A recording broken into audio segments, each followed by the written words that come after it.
வந்திருக்கும் இளம் சாதனையாளர்களுக்கும் அவங்களுடைய பெற்றோர்களுக்கும் தமிழக வெற்றி கழகத்தினுடைய தோழர்களுக்கும் என் நெஞ்சில் குடியிருக்கும்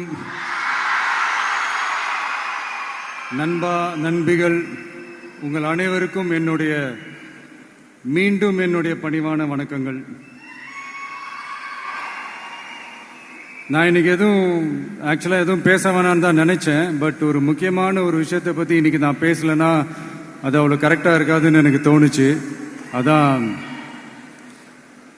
அது என்னவா இருக்கும்ன்றது நீங்களே கெஸ் பண்ணிருப்பீங்க. எஸ், நீட்டை பத்தி தான்.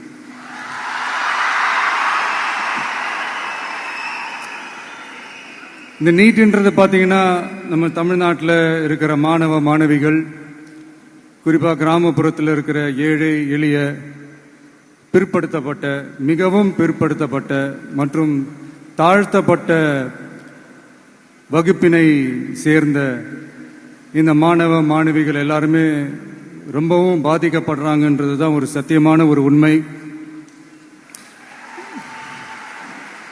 இந்த நீட்டை பத்தி ஒரு பிரச்சனையா நான் பார்க்கறது என்னன்னா, ஒன்று இந்த நீட் இந்த மாநில உரிமைகளுக்கு எதிரானதா இருக்கு. நீங்க 1975க்கு முன்னாலே பாத்தீங்கன்னா இந்த கல்வி மாநில பட்டியல தான் இருந்துச்சு. உங்க எல்லாருக்குமே தெரிஞ்ச ஒரு விஷயம்தான். அதுக்கப்புறமா தான் அது ஒன்றிய அரசு வந்ததுக்கு அப்புறம் அது பொது பட்டியல அது சேர்த்தாங்க. எனக்கு தெரிஞ்சு அதுதான் ஒரு முதல் பிரச்சனையா ஒன்று ஸ்டார்ட் ஆச்சு. ரெண்டாவது பாத்தீங்கன்னா ஒரே நாடு, ஒரே பாடத்திட்டங்கள், ஒரே தேர்வு. இது பேசிக்காவே அந்த கல்வி கற்கும் அந்த நோக்கத்திற்கே ஒரு எதிரான ஒரு விஷயமா நான் அதை பார்க்கிறேன். ஒவ்வொரு மாநிலத்துக்கு ஏத்த மாதிரி அந்த பாடத்திட்டங்கள் இருக்கணும். இது நான் மாநில உரிமைகளுக்காக மட்டுமே இதை நான் கேட்கல. நீங்க பாத்தீங்கன்னா அந்த கல்வி முறையில பல்வேறு கண்ணோட்டங்கள், பல்வேறு பார்வைகள், டிஃப்ரெண்ட் பெர்ஸ்பெக்டிவ்ஸ் ஒன்று சொல்லுவாங்க இல்லையா, அப்படி அதுக்கு ஒரு முக்கியத்துவம் கொடுக்கிற ஒரு விஷயமா அது இருக்கணும்ன்றதான் என்னுடைய பார்வை. Diversity is a strength, it is not a weakness. பன்முகத்தன்மை அப்படிங்கிறது அது ஒரு பலமே தவிர பலவீனம்னு சொல்ல முடியாது. இதுல இன்னொரு முக்கியமான ஒரு விஷயம் என்னன்னா, மாநில மொழியில படிச்சுட்டு ஸ்டேட் சிலபஸ்ல படிச்சுட்டு என்சிஇஆர்டி சிலபஸ்ல தேர்வு வச்சா அது எப்படிங்க? அதுவும் கிராமப்புறத்தில் இருக்கிற மாணவ மாணவிகள், அதுவும் அவங்களுடைய மருத்துவ படிப்புக்கு கொஞ்சம் யோசிச்சு பாருங்க, இது எவ்வளவு ஒரு கடினமான ஒரு விஷயம்னு.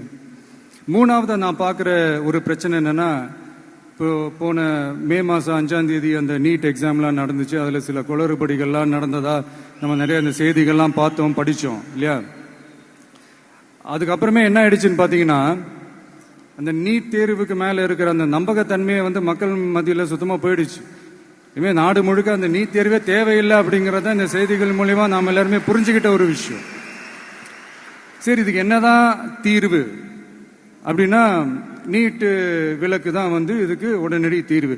நீட்டு ரத்து கோரி தமிழக சட்டமன்றம் கொண்டு வந்திருக்கிற அந்த தீர்மானத்தை நான் மனப்பூர்வமாக வரவேற்கிறேன்.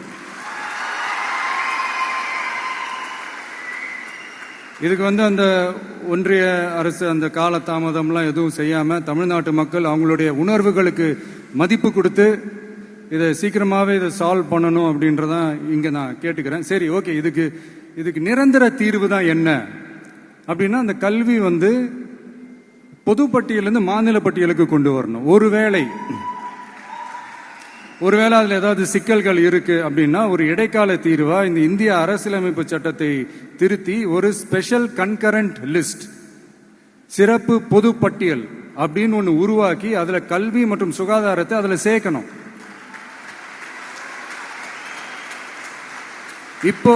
இப்போ இருக்கிற அந்த பொது பட்டியல் என்ன ஒரு பிரச்சனை அப்படின்னா, நீங்க அந்த துறைகள்லாம் பாத்தீங்கன்னா மாநில அரசுகளுக்கு என்னதான் அதுல அதிகாரம் இருந்தாலும் அது முழுக்க ஒன்றிய அரசினுடைய கட்டுப்பாட்டில் தான் இருக்கு. அதனால மாநில அரசுகளுக்கு அந்த முழு சுதந்திரத்தை அது தரப்பட வேண்டும் அப்படின்றதான் இங்க என்னுடைய தாழ்மையான ஒரு வேண்டுகோள். ஒன்றிய அரசு அவங்களுடைய கட்டுப்பாட்டில் இருக்கிற ஒரு சில இந்த மெடிக்கல் காலேஜஸ்லாம் இருக்குல்ல, எய்ம்ஸ், ஜிப்மர், பிஜிஐ, இந்த மாதிரி நிறுவனங்களுக்கு வேணா அவங்க அந்த நீட் எக்ஸாம் நடத்தணும்னா நடத்திக்கலாம். பட் இங்க வந்து அந்த பிரச்சனை என்னன்னா, இது வந்து என்னுடைய ஒரு சஜஷன் தாங்க. இது நடக்குமா?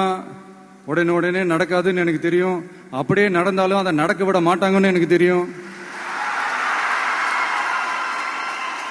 ஸோ அதனால இந்த சந்தர்ப்பத்தில் என்னுடைய சஜஷனை வந்து உங்ககிட்ட அதை நான் பகிர்ந்துக்கணும்னு ஆசைப்பட்டேன். இதுதான் என்னுடைய தனிப்பட்ட ஒரு கருத்து நீட்டை பற்றி. ஸோ மற்றபடி வேற ஒன்றும் இல்லை. வந்திருக்கிற என்னுடைய friends, learning is fun, education is celebration. ஜாலியா படிங்க, ஸ்ட்ரெஸ் எல்லாம் எடுத்துக்காதீங்க. இந்த உலகம் ரொம்ப பெருசு, ரொம்ப ரொம்ப பெருசு. ஆப்பர்ச்சுனிட்டிஸ் அவ்வளவு இருக்கு, அவ்வளவு கொட்டி கிடக்கு. அதனால ஏதாவது 1-2 மிஸ் பண்ணாலும் எதுவும் ஃபீல் பண்ணிடாதீங்க. அப்படின்னா கடவுள் வந்து இன்னொரு ஒரு பெரிய ஆப்பர்ச்சுனிட்டி உங்களுக்காக வச்சுட்டு காத்துக்கிட்டு இருக்கிறாருன்னு அர்த்தம். அது என்னன்னு தேடி கண்டுபிடிங்க. கான்பிடண்டா இருங்க, நல்லதே நடக்கும். வெற்றி நிச்சயம், வெற்றி நிச்சயம். மீண்டும் சந்திக்கும் வரை நன்றி, வணக்கம். உங்கள சில பேருக்கு ஒரு கிளியர் பிக்சர் மைண்ட்ல இருக்கும். அதாவது லைஃப்ல என்னவா ஆக போறோம், ஒரு டாக்டர், ஓய்வு ஏற்படலாம், சின்னதாக ஒரு கன்ஃபியூஷன் ஏற்படலாம். அவங்க எல்லாருக்குமே நான் சொல்லிக்கிறது என்னன்னா, எல்லா துறையுமே நல்ல துறை தாங்க. நீங்க எதை தேர்ந்தெடுக்கிறீங்களோ அதில் உங்களுடைய முழு ஈடுபாட்டோட உங்களுடைய 100% உழைப்பை போட்டீங்கன்னா அது யாரா இருந்தாலுமே வெற்றி நிச்சயம்தான். அதனால உங்களுக்கு பிடிச்ச துறையை நீங்க தேர்ந்தெடுங்க. அதில் இருக்கிற ஆப்ஷன்ஸ் எல்லாம் ஃபர்ஸ்ட் தெரிஞ்சுக்கோங்க.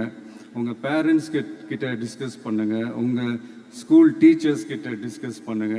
இந்த கெரியர் கைடன்ஸ் கொடுக்கறதுக்கெல்லாம் நிறைய பேர் இருக்காங்க. இந்த கெரியர் கவுன்சிலிங் கொடுக்கறதுக்கெல்லாம் நிறைய பேர் இருக்காங்க. அவங்க எல்லாரையும் பண்ணுங்க. இந்த மாதிரி ஒரு சந்தர்ப்பத்தில் நான் என்னுடைய ஒரு சின்னதாக ஒரு கெரியர் கைடன்ஸ் உங்ககிட்ட ஷேர் பண்ணணும்னு ஆசைப்படுறேங்க.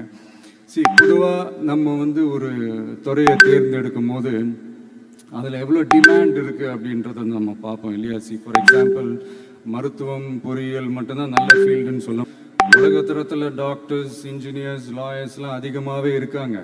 இங்கே நம்மக்கிட்ட என்ன இல்லை அப்படின்னா, இங்கே நமக்கு எது இன்னும் அதிகமாக தேவைப்படுது அப்படின்னா நல்ல தலைவர்கள்.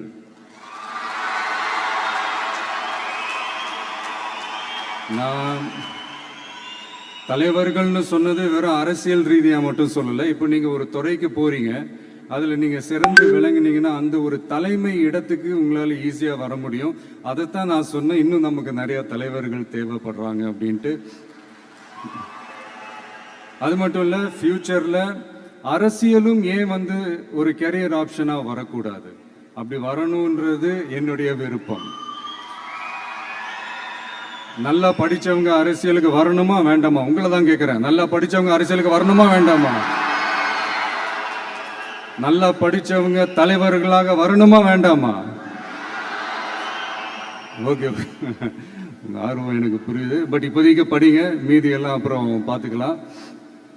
அதே மாதிரி நீங்க படிக்கும் போதே மறைமுகமாகவே நீங்க அரசியலில் ஈடுபட முடியாது. எப்படின்னா ரொம்ப சிம்பிள். நீங்க ஒன்றும் இல்லை, நீங்க டெய்லி இந்த நியூஸ் பேப்பர்லாம் படிங்களேன். படிக்க உங்களுக்கே தெரியும், ஒரே செய்தியை ஒரு நியூஸ் பேப்பர் ஒரு மாதிரி எழுதுவாங்க, அதே செய்தியை இன்னொரு நியூஸ் பேப்பர் இன்னொரு மாதிரி எழுதுவாங்க.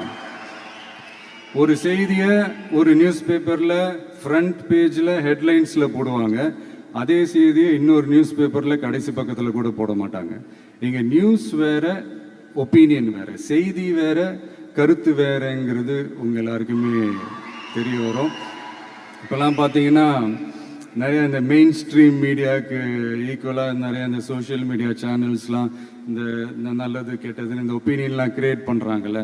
அதெல்லாம் நீங்கள் பார்த்தீங்கன்னா ரொம்ப ஈஸியாக ஒரு நல்லதை கெட்டதாகவும் கெட்டதும் நல்லதாகவும் நல்லவங்களை கெட்டவங்க மாதிரியும் கெட்டவங்களை நல்லவங்க மாதிரி இந்த மாதிரி புரணி பேசி ப்ரொஜெக்ட் பண்ணுறதெல்லாம் இந்த மீடியா, சோஷியல் மீடியாலலாம் நம்ம பார்க்குறோம் இல்லையா? நீங்கள் எல்லாமே பாருங்கள், நீங்கள் எல்லாமே படிங்க, பட் எது உண்மை பொய்ன்னு மட்டும் அனலைஸ் பண்ண மட்டும் கற்றுக்கங்க. அப்போ தான் இங்கே உண்மையிலே நம்ம நாட்டில் என்ன பிரச்சனை, நாட்டோட மக்களுக்கு என்ன பிரச்சனை, இந்த சமூக தீமைகள் பற்றிலாம் உங்களுக்கு தெரிய வரும். அது தெரிஞ்சுக்கிட்டாலே இந்த ஒரு சில அரசியல் கட்சிகள் செய்கிற இந்த பொய்யான பிரச்சாரங்களை எல்லாம் நம்பாமல் எது கரெக்டு, எது தப்பு, எது உண்மை பொய்ன்னு இதை அனலைஸ் பண்ணி பார்த்துட்டு நல்ல தலைவர்களை தேர்ந்தெடுக்கக்கூடிய ஒரு விசாலமான ஒரு உலக பார்வை உங்களால் வளர்த்துக்க முடியும். அது வந்துட்டாலே அதை விட ஒரு சிறந்த அரசியல் வேறு எதுவுமே இருக்க முடியாதுங்க. அதை விட நம்ம நாட்டோட வளர்ச்சிக்கு நீங்கள் செய்ய போகிற அந்த பங்களிப்பு வேறு எதுவுமே இருக்க முடியாது. ஃபைனலாக ஒரே ஒரு சின்ன விஷயம், friendship adds fragrance to life. அதில் எந்த மாற்று கருத்துமே கிடையாது.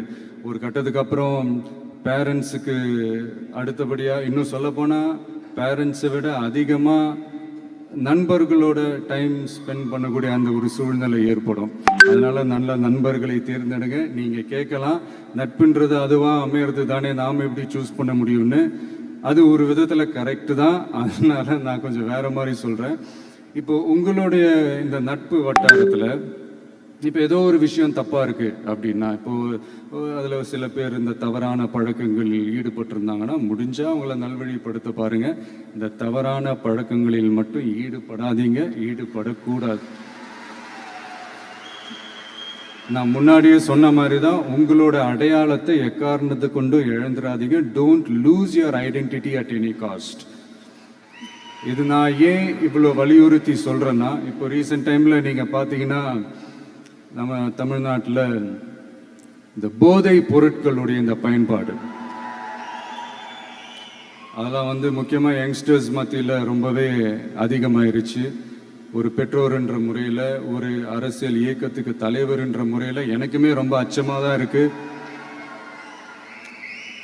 சொல்லலாம், இப்போ இந்த போதை பொருட்கள்லாம் இதெல்லாம் கண்ட்ரோல் பண்ணுறது அரசோட கடமை. இதெல்லாம் யங்ஸ்டர்ஸ் இதிலேருந்து காப்பாற்றுறதெல்லாம் அரசுங்களோட கடமை. இப்போ ஆளும் அரசு அதெல்லாம் தவற விட்டுட்டாங்க அப்படின்றத பற்றிலாம் நான் இங்கே பேச வரல. அதுக்கான மேடையும் இது இல்லை. நான் என்ன சொல்ல வரேன்னா, சில நேரத்தில் அரசாங்கத்தை விட நம்ம லைஃப்பை நம்ம தான் பார்த்துக்கணும், நம்மளுடைய சேஃப்டியை நம்ம தான் பார்த்துக்கணும். ஸோ உங்களுடைய செல்ஃப் கண்ட்ரோல், உங்களுடைய செல்ஃப் டிசிப்ளின் அது மட்டுமே வளர்த்துக்கோங்க. Say no to temporary pleasures, say no to drugs.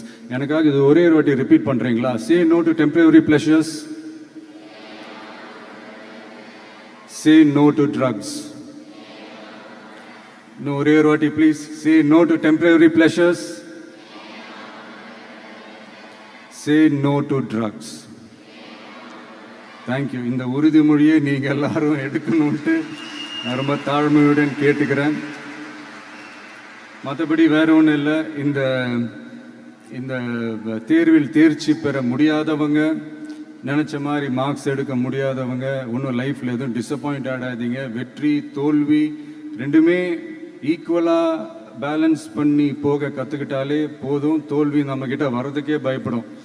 Success is never ending, failure is never final. So இது மட்டும் புரிஞ்சுக்கோங்க. நான் 3ஆம் தேதி மீட் பண்ண போகிற அந்த செட் ஆஃப் ஸ்டூடெண்ட்ஸ் அண்ட் பேரண்ட்ஸுக்கும் சேர்த்து தான் இன்னைக்கு நான் பேசுகிறேன். ஏன்னா மறுபடியும் இந்த மாதிரி அட்வைஸ் பண்ணி அவங்கள நான் போர் அடிக்க விரும்பலை. ஏன்னா ஜென்ரலாகவே தெரியும் அட்வைஸ் பண்ணவங்க எல்லாருக்கும் பிடிக்காதுன்னு. ஏன்னா நானும் அப்படி தான். அதனால் ஸோ அன்றைக்கி டைரெக்டாக நம்ம ஸ்டூடெண்ட்ஸை கௌரவிக்கிற அந்த நிகழ்ச்சிக்கு நம்ம போயிடலாம். So thank you. மீண்டும் சந்திக்கும் வரை நன்றி, வணக்கம்.